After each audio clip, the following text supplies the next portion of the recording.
Amado Padre Celestial, es una bendición siempre venir al trono de tu gracia, porque ahí es el lugar, Señor, donde nosotros encontramos tu gracia y tu misericordia como la ayuda que tanto necesitamos, sobre todo en este tiempo. Y te damos gracias por la sangre de Cristo, que nos ha abierto ese camino vivo y nuevo para llegarnos hasta este trono maravilloso de tu gracia. Y por eso esta mañana, Señor, pedimos siempre tu cuidado, tu protección, tu asistencia para nuestras vidas. Pero también, Señor, al abrir tu palabra esta mañana, adorándote también, queremos que nos hables, queremos que nos bendigas, queremos ser edificados, consolados y animados. Háblanos, Señor, te lo pedimos en el nombre de Jesús. Amén. Muy buenos días, mis amados hermanos y hermanas. Siempre es una tremenda bendición venir con ustedes al trono de la gracia del Señor para adorarle en espíritu y en verdad. Siquiera a través de este medio virtual. No es lo ideal, pero el Señor nos está dando la oportunidad de hacerlo por este medio. Queremos decirle que estamos orando mucho por cada uno de ustedes, por cada uno de nuestros hermanos en particular que han sido contagiados con este virus. Hay muchos hermanos que gracias a Dios están saliendo, están recuperándose. Eso nos alienta mucho, pero ahí estamos en la trinchera orando para que usted sea protegido y también para que Dios supla cada una de sus necesidades. Estamos ya en la cuarta prórroga de este estado de emergencia, de esta cuarentena, y debemos seguir con contentamiento en nuestro corazón, confiando en el Señor, que Él tiene el control de toda esta situación. Por otra parte, quiero siempre animarles, hermanos, que lean su palabra. Ya hemos llegado al libro de Crónicas, al primer libro de Crónicas, y estamos hoy leyendo el capítulo 17 al 20. No deje de leer su Biblia. Es importante para su fe. La palabra de Dios dice que la fe viene por el oír, ¿y el oír de qué? De la palabra de Dios. Usted enfrente estas circunstancias con mucha fe, ¿verdad? Que no falte la fe, y para eso hay que leer la palabra de Dios. Muy bien, hemos hecho un breve paréntesis el domingo pasado para celebrar el Día de las Mamitas, y hoy queremos continuar con nuestro tema. ¿Usted se acuerda cuál es nuestro tema? Que hemos titulado Las perspectivas bíblicas frente al coronavirus. Y este tema, ustedes se acordarán, lo basamos primero en Romanos capítulo 13, versículo 11, cuando el Señor nos decía ahí, nos exhortaba de que debíamos estar conscientes del tiempo, del kairos que nos estaba tocando vivir, pero con la finalidad de enfrentarlo con una conducta cristiana que honrara a nuestro Señor. Es decir, debemos conocer y entender el tiempo que nos ha tocado vivir, pero a la vez eso debe significar descubrir también de parte del Señor cómo debemos conducirnos en ese tiempo. Así que esta pandemia, este coronavirus, realmente nos ha traído un tiempo excepcional. Todos lo sabemos. Nos ha cambiado de alguna manera nuestras costumbres y nos ha metido un freno, nos ha metido un sacudón. A veces me imaginaba que yo estaba en el carro a 60, 70 y alguien me levantó el freno de mano y me sacudió, ¿verdad? Me frenó y me sacudió, ¿verdad? Bueno, el mundo entero parece que ha sido frenado de golpe, sacudido de tal manera que no tenemos respuestas a muchas preguntas. Hoy en día esta pandemia se ha propagado de una manera tan rápida que hoy ya estamos pasando los 300.000 fallecidos y ni contar cuántos infectados hay, más de 4 millones de habitantes infectados. Mi querido hermano, son tiempos difíciles, son tiempos donde no solamente uno se da cuenta del efecto dañino que está produciendo en términos sanitarios, sino ahora mucho más en términos económicos. ¿Cuánta gente, hermano, está perdiendo sus trabajos? ¿Cuánta gente casi no tiene dinero en la mano para alimentarse? Ya la gente está rompiendo las normas porque o se muere de una cosa o se muere de la otra. Y eso realmente es penoso, es triste ver esto. Y nos presenta entonces un tiempo de mucho dolor, nos presenta un tiempo de mucho sufrimiento, de mucha desesperación, de mucha incertidumbre y, como decíamos hace 2 semanas, de muchas preguntas. Yo les contaba, ¿verdad?, que cuando uno pasa por ciertos momentos de adversidad, de sufrimiento, uno se pregunta, por lo menos personalmente, un servidor con mi familia, nos preguntamos, ¿qué es esto? ¿Una prueba de Dios? ¿Un ataque del diablo? ¿Es algo que nosotros lo hemos ocasionado? Y cuando pensamos en esto, pues es casi lo mismo hoy en día. Estamos reflexionando para entender un poco el tiempo que nos está tocando vivir, pero a la vez también para saber cómo debemos vivir en medio de ese tiempo, un tanto, así como hoy, doloroso, lleno de sufrimiento, de incertidumbre. Y decíamos hace 2 semanas que esta pandemia podría ser una prueba de Dios. ¿Se acuerdan? Una prueba de Dios. Para la iglesia, por supuesto. Y muchos de ustedes escribieron en el Facebook que estaban de acuerdo. Y una hermana escribió algo interesante y quiero, por favor, leérselo, ¿no? Para ser justo.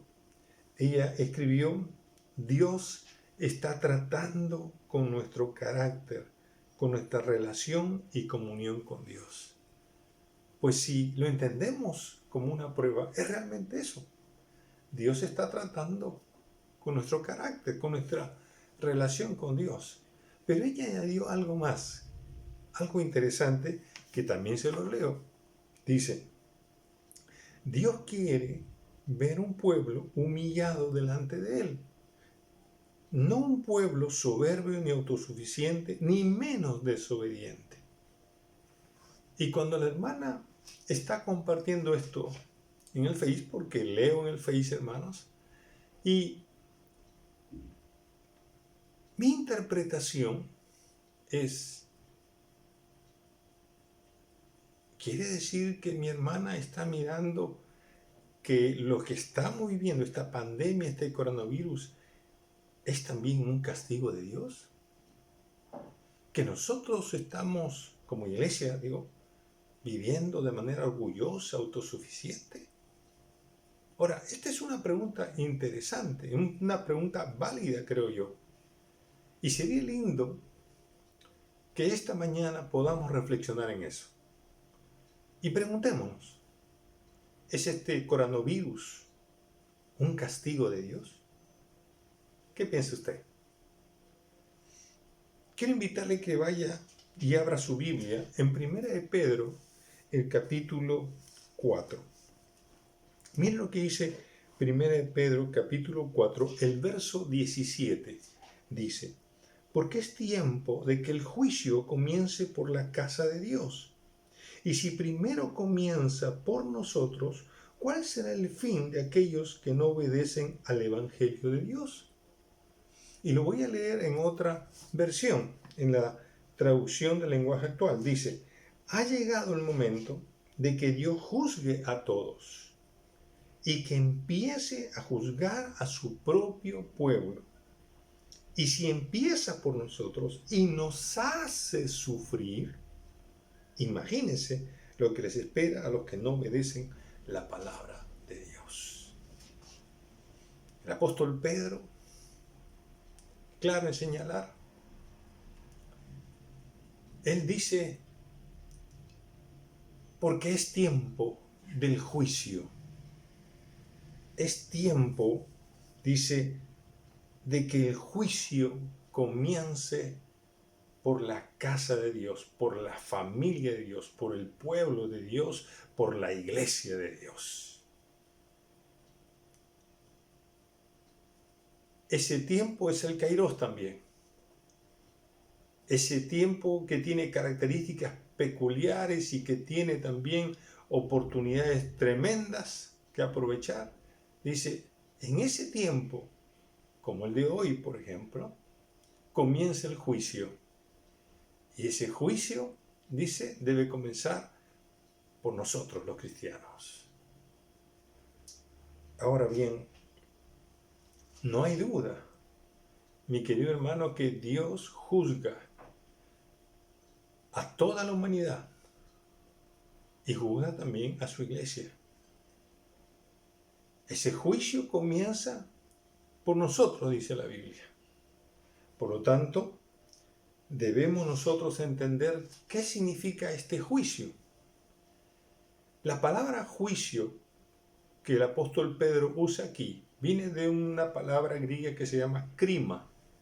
Y krima denota el resultado de la acción de juzgar. Es decir, es la sentencia o condena. Es una acción vigorosa en contra del mal, lo cual hace referencia a un castigo que incluye sufrimiento. Así que lo que nos está diciendo este juicio es que es una acción de Dios contra algo malo, ¿verdad? Y que nosotros lo reconocemos como castigo y lo cual implica un sufrimiento. Porque mire la última parte de la traducción del lenguaje actual cuando dice, y si empieza por nosotros y nos hace sufrir, es decir, el juicio si comienza por nosotros y ese juicio que vendría a ser como un castigo que nos hace sufrir, da por entendido que allí hay una implicancia, la implicancia de que Dios está juzgando al mundo entero, sí, pero también primero a nosotros, y eso implica sufrimiento. Ahora, todos sabemos que Dios ha juzgado a la humanidad entera y a la iglesia, a su pueblo, tanto en la historia y lo va a hacer también en el futuro. La Biblia nos enseña claramente que Dios juzga a la humanidad entera y de alguna manera diríamos castiga a la humanidad entera a lo largo de la historia y también lo hará en el futuro. Usted se acordará que Dios castigó a Adán y Eva y los echó del paraíso porque habían desobedecido lo que Dios les había dicho.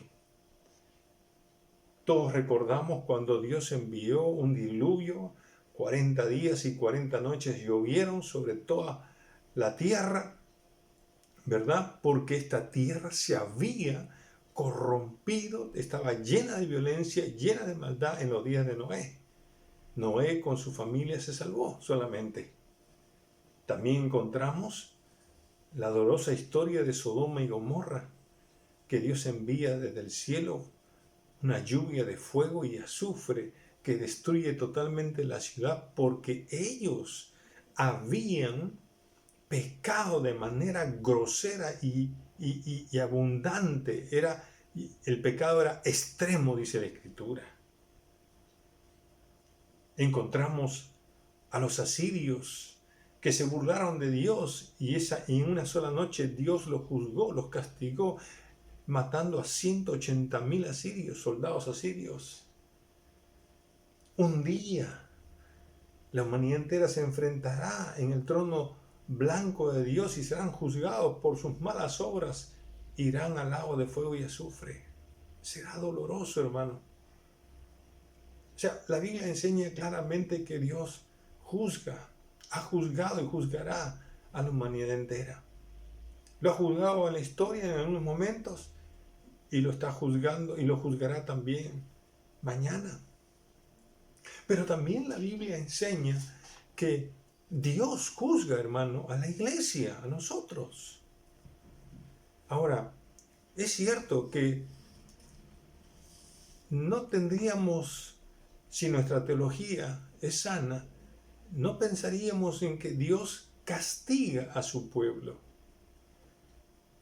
Yo creo que el castigo de Dios en este sentido no es tanto de una destrucción o un desecho de su pueblo, no. Es obvio, Dios apretó, ajustó al pueblo de Israel, lo mandó cautivo a Siria, primero al reino de Israel y luego al reino de Judá, lo mandó a Babilonia. Y a lo largo de la historia siempre Dios, cuando su pueblo no andaba bien, lo ajustaba, lo castigaba, lo disciplinaba para que se corrigiera. Ese era el fin. Ahora, nosotros como cristianos, ¿somos castigados por Dios? ¿Por nuestros pecados, por nuestras faltas, que nos condenan para siempre? Creo que ya no. ¿Sabe usted por qué? Porque Isaías 53, versículo 5, dice lo siguiente. Dice que el castigo de nuestra paz fue sobre él. Gloria a Dios por eso, hermano. Es decir, nuestro amado Salvador sufrió el castigo que tú y yo merecíamos por nuestros pecados, por nuestras rebeliones, por nuestras iniquidades. Quiere decir que yo ya no sufro ese castigo porque ya Cristo lo sufrió. Y aún más, Romanos capítulo 8, versículo 1 dice que ninguna condenación hay para los que están en Cristo Jesús. Ya ningún castigo. ¿Por qué? Porque el Señor se lo llevó, porque el Señor sufrió ese castigo por nosotros. Cuando una persona recibe a Jesucristo como Señor y Salvador, está aceptando que Cristo Jesús ha muerto en esa cruz, sufriendo el castigo que mis pecados merecían. Así que yo lo acepto como el regalo de Dios, como la gracia de Dios que viene a mí y me otorga el perdón. Por eso, mi querido hermano, en ese sentido, no sufrimos, no podemos sufrir un castigo. Pero la Biblia dice algo importante, que como cristianos sí vamos a sufrir.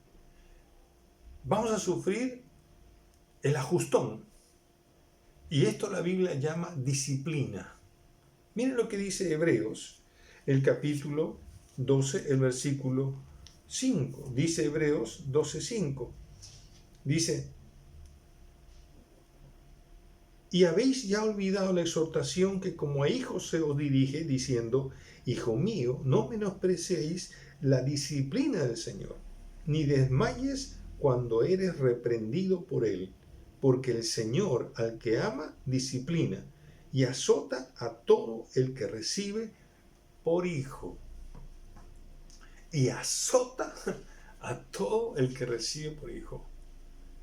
Es decir, lo que hace Dios hoy en día con su pueblo, con su familia, con su iglesia, es disciplinarnos. Y la disciplina implica también un castigo. Pero es un castigo correctivo. Es un castigo, es una disciplina, como el padre disciplina a su hijo para formarlo. Bueno, es lo que Dios hace. Dios está formándonos, Dios nos está ajustando. Si nos hemos desviado del camino, Él nos corrige, nos disciplina, ¿verdad? Y entramos entonces, entramos entramos en la voluntad de Dios cuando Él nos corrige. Lo lindo es que Él nos disciplina porque nos ama. Lo lindo es que Él nos disciplina porque somos sus hijos, ¿verdad? Eso hay que tenerlo presente. Ahora, no hay duda de que Dios reprende, azota y disciplina a sus hijos. Y lo ha hecho en la historia también. ¿Usted se acuerda de Ananías y Zafira? Cuando ellos mintieron al Señor, mintieron al Espíritu Santo, y Dios tuvo que mandarlos a la eternidad para que todo el pueblo, todos los cristianos que recién estaban comenzando la vida de la iglesia, entendieran de que Dios es real, de que no se juega de esa manera, de que no se permite el pecado dentro de la iglesia. Y mucha gente tuvo temor. Después nosotros encontramos en 1 Corintios cómo el apóstol Pablo disciplinó, ¿verdad? Castigando a una persona, echándolo de la iglesia, expulsándolo de la iglesia, porque estaba practicando incesto. No es posible eso. Váyase. Pero cuando esta persona se arrepintió, se reconcilió con el Señor, Pablo mismo fue el primero que dijo, ok, recíbanlo otra vez. Dios disciplina a la gente que participa indignamente de la Santa Cena y lo manda a la cama. Así lo dice 1 Corintios 11. Dios sigue disciplinando a su pueblo de diferentes maneras. Pero lo que es importante es que usted no tiene que tener duda que Dios sigue disciplinando a su iglesia. En la historia, en este Kairos, sigue disciplinando a la iglesia. Él puede usar muchos instrumentos para hacerlo. Y eso puede infringirnos sufrimiento.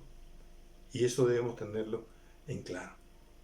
Entonces, volviendo a la pregunta inicial, ¿es el coronavirus, es esta pandemia un castigo de Dios? ¿Qué pensaría usted ahora, hermano? Bueno, uno podría decir, bueno, sí, realmente esto es un castigo de Dios para toda la humanidad. Y razones no faltan, ¿verdad? Estamos como en los días de Noé. Hoy en día la maldad se ha multiplicado. Hoy en día hay tal violencia familiar, hay violencia en las calles, hay violencia en todos sitios. Y hay una corrupción terrible. A veces es triste escuchar que hay gente que defiende o dice ser incorrupto, luego salen los trapos al aire, ¿verdad? Ahora, suficientes razones hay, y no me quiero detener en esto. Pero la pregunta es, ¿esto es un castigo de Dios para la iglesia? ¿O es una disciplina de Dios sobre su iglesia? Yo creo que podríamos decir con toda certeza que podría ser una disciplina de Dios sobre su iglesia. ¿Qué piensa usted? ¿Merece la iglesia? Preguntemos esto. ¿Cómo está andando la iglesia? Y no voy a hablar de la iglesia nuestra en particular, sino la iglesia en general. La iglesia del Señor en el mundo. La iglesia del Señor en el Perú. ¿Cómo está andando? ¿Merece la iglesia un ajustón de parte de Dios? ¿Merece la iglesia un ajustón de parte de Dios cuando permite doctrinas heréticas y falsas? ¿Merece la iglesia del Señor una disciplina del Señor, valga la redundancia, cuando permite que el liderazgo no mantenga la integridad? ¿Merecería la iglesia un azote de parte del Señor cuando vemos y escuchamos tantas inmoralidades sexuales, tantos pleitos, tantas contiendas, tantas divisiones dentro del pueblo de Dios? tantos celos, tantas envidias, tanto resentimiento, tanta falta de perdón. ¿Merecería la iglesia el azote de Dios? Hay un pastor dominicano, Miguel Núñez, que él dice, de manera personal, él lo dice: yo creo que esta pandemia es una disciplina de Dios sobre la iglesia. ¿Por qué? Y él dice, porque la iglesia no puede hacer lo que Dios le mandó a hacer. Ahora, eso es interesante, porque la iglesia no puede hacer lo que Dios le mandó a hacer. ¿Y qué le mandó Dios? ¿Qué nos ha mandado Dios a hacer? Mateo 28, donde dice, id y haced discípulos a todas las naciones. ¿Qué dice más? Bautizándolos. ¿Podemos bautizar? No podemos bautizar. Gracias a Dios podemos predicar el Evangelio a través de este medio. No es lo ideal, pero lo hacemos, ¿verdad? Pero no podemos bautizar. Hebreos capítulo 10, versículo 25 dice, no dejéis de congregarlos. Y no podemos congregarnos. Y podemos tener muchas razones buenas, sanitarias, pero no podemos congregarnos. Que Dios nos mandó congregarnos. Y no podemos hacerlo. La Biblia nos dice que nosotros debemos participar de la Santa Cena de manera corporativa, ¿verdad? Debemos celebrar estas reuniones y no podemos hacerlo. Lo hacemos virtualmente, pero ¿dónde está el partimiento del pan físico? No hay tal cosa. La Biblia nos enseña que debemos tener comunión unos con otros, que debemos perseverar en esa comunión unos con otros. No podemos. Estamos en un aislamiento total. Y la Biblia nos dice, llorad con los que lloran. Y en estos días hemos perdido seres queridos. Y no hemos podido llorar al lado de ellos. Es decir, no podemos celebrar ningún funeral. Y no podemos celebrar tampoco bodas. ¿Será esto realmente un ajustón de Dios? ¿Será realmente Dios ajustándonos? ¿Qué espera el Señor de nosotros frente a esto? Mira lo que dice el libro de Hebreos, el capítulo 12, el versículo 7. Si soportáis la disciplina, Dios os trata como a hijos. Porque ¿qué hijo es aquel a quien el Padre no disciplina? Y los versículos siguientes hasta el versículo 11, lo que está diciendo el escritor de Hebreos es, mira, frente a esta situación, si entendemos que esta pandemia es una disciplina de Dios a la iglesia, entonces tenemos primero que soportarla. Y esta palabra soportar significa estar bajo sufrimiento valientemente. Tener las fuerzas, las agallas de aguantar. Si es lo que Dios nos está apretando, tenemos que estar bajo ese sufrimiento con el propósito, como lo va a decir los versículos, de que seamos como Él y de que aprendamos a caminar como Él manda, como a Él le agrada. Permítame leerle lo que dice una versión de las Escrituras. Dice, entonces, este pasaje de Hebreos 12 del 7 al 11, entonces soporten estos sufrimientos, dice, como se acepta la disciplina de un padre, porque Dios lo hace como un padre que corrige a sus hijos. Si Dios no los disciplinara, significaría que a ustedes no le importan. Cuando un padre no corrige a sus hijos, es porque realmente no los considera sus hijos. Todos hemos tenido padres en la tierra que nos han disciplinado y nosotros los respetamos. Entonces es aún más importante someternos a nuestro Padre Celestial para poder vivir. Nuestros padres en la tierra nos corrigieron por un poco de tiempo. Lo hicieron de la mejor manera que pudieron, pero Dios nos corrige para ayudarnos a ser santos como Él. No nos gusta cuando nos corrigen porque nos duele, pero luego de haber sido corregidos, da buenos resultados. Entonces, dice, nos llenamos de paz y empezamos a vivir como debe ser. Ese es el propósito. Cuando Dios nos disciplina, nos infringe un castigo con sufrimiento, que es para que nosotros seamos como Él y para que aprendamos a vivir como Él manda, como debe ser, como cristianos y cristianas.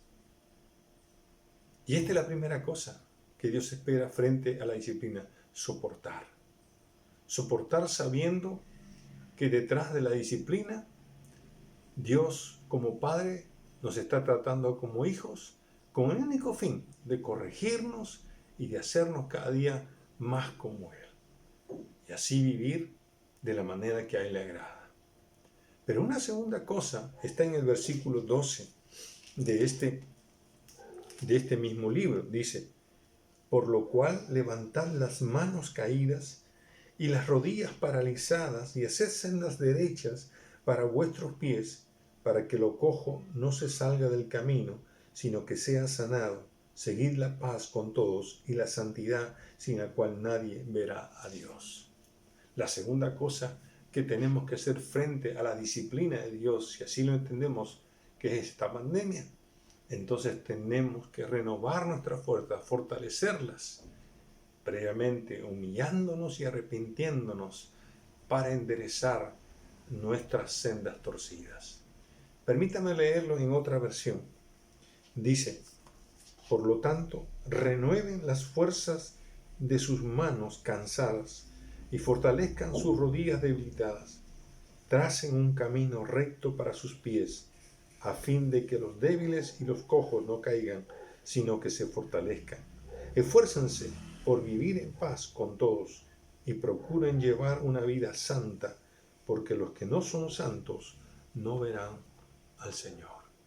Una vez más, el Señor insiste en el hecho de que la disciplina tiene que ver con un castigo correctivo, ¿verdad? Una disciplina correctiva que enderece nuestras veredas.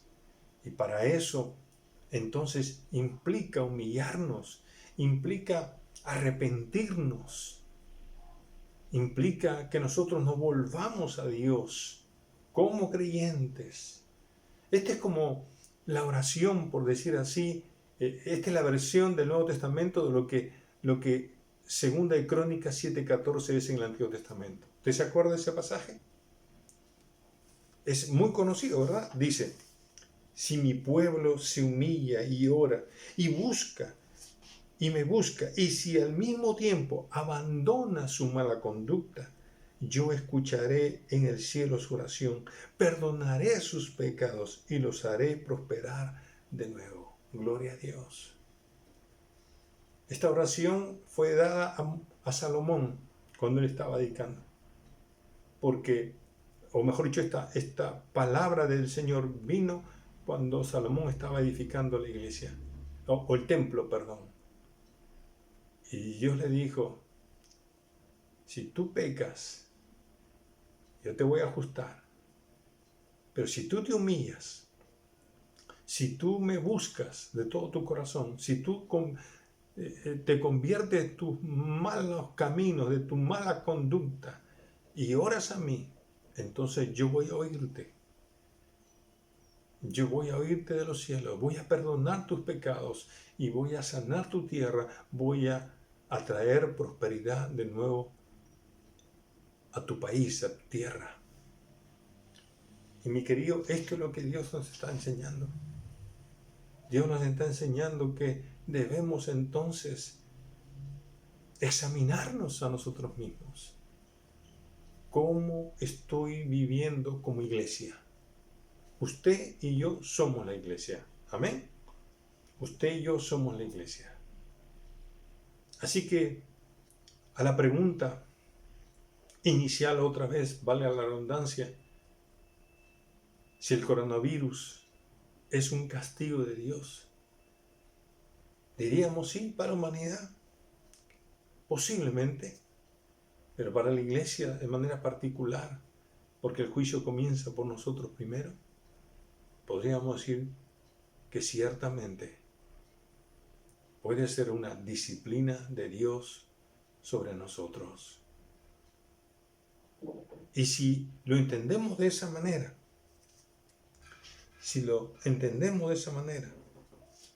por lo menos hay 3 cosas que debemos aprender. Primero, la iglesia no está exenta de sufrimiento cuando no anda bien. ¿Está claro para ustedes, hermano? La iglesia no está exenta de sufrimiento cuando no anda bien. Segundo, la iglesia debe estar constantemente renovada y fortaleciéndose, teniendo siempre tiempos de reflexión y de introspección de cómo estamos andando, de cómo estamos viviendo esta carrera de fe. ¿Estamos viviendo conforme a lo que Dios nos pide? Y en tercer lugar, la iglesia debe soportar valientemente el estar bajo sufrimiento.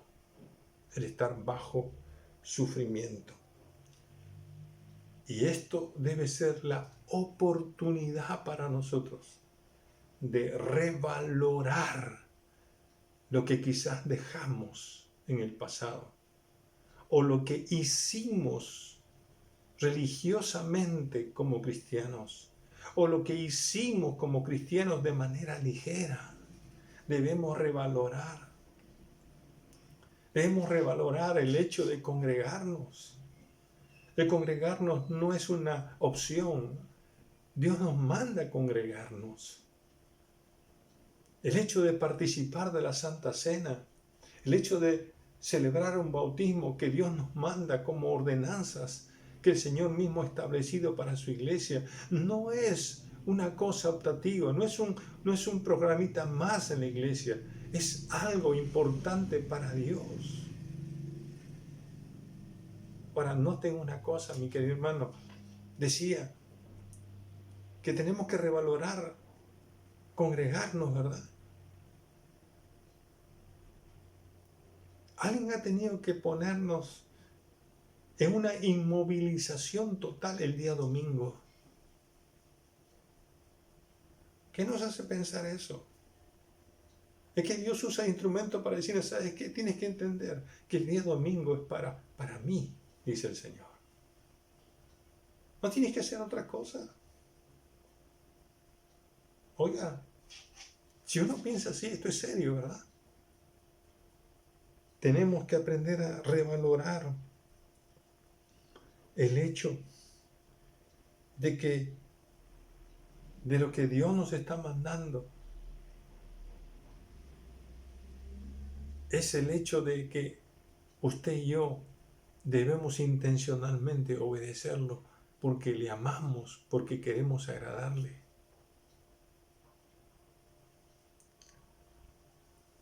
La Biblia nos manda a tener comunión los unos con los otros, a perseverar en la doctrina de los apóstoles, en las oraciones.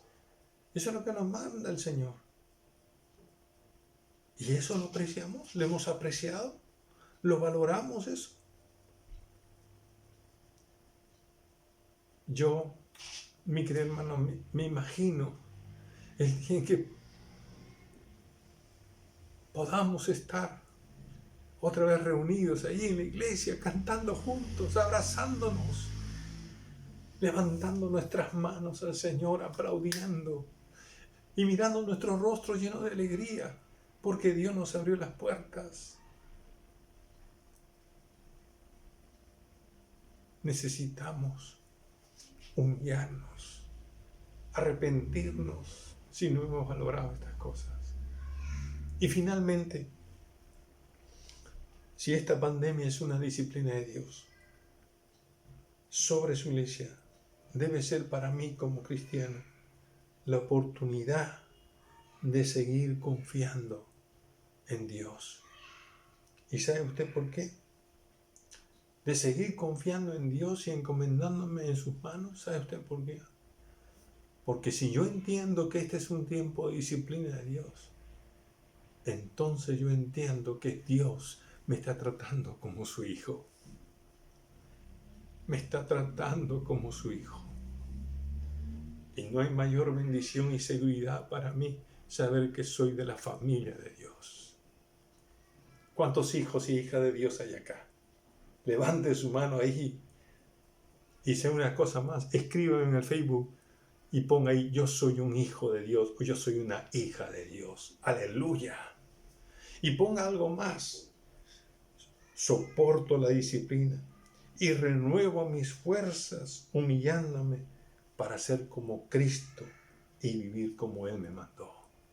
Ponga eso en el Facebook y celebremos que todavía estamos en las manos de Dios, que todavía estamos en la rueda del alfarero que nos está formando, que nos está corrigiendo para ser como Él es. Amén. Vamos a orar. Padre bueno, gracias por tu palabra. Gracias, Señor, porque nos confronta para saber en nuestro propio interior cómo estamos andando delante de ti, delante de tus ojos. Ayúdanos a soportar, Señor, este tiempo de sufrimiento, de dolor, de muerte, valientemente, en la expectativa, Señor, de que tú estás tratando con nosotros como tus hijos, Señor. Pero danos también el renovarnos y el fortalecernos, humillándonos y arrepintiéndonos de aquellas cosas que no valoramos antes, Señor. Ayúdanos a agarrarnos fuerte de ti y a seguir confiando y encomendando nuestras manos, sabiendo que somos familia tuya y que tú tienes cuidado de nosotros. Tu palabra dice que tú cuidas y que tú sustentas a tu iglesia, que tú cuidas y sustentas a tu familia, que tú cuidas y sustentas a tu pueblo. Gloria a ti, Señor. Gracias por tu palabra. En el nombre de Jesús. Amén. Que Dios me lo bendiga. Un abrazo a la distancia. Les queremos y les extrañamos mucho.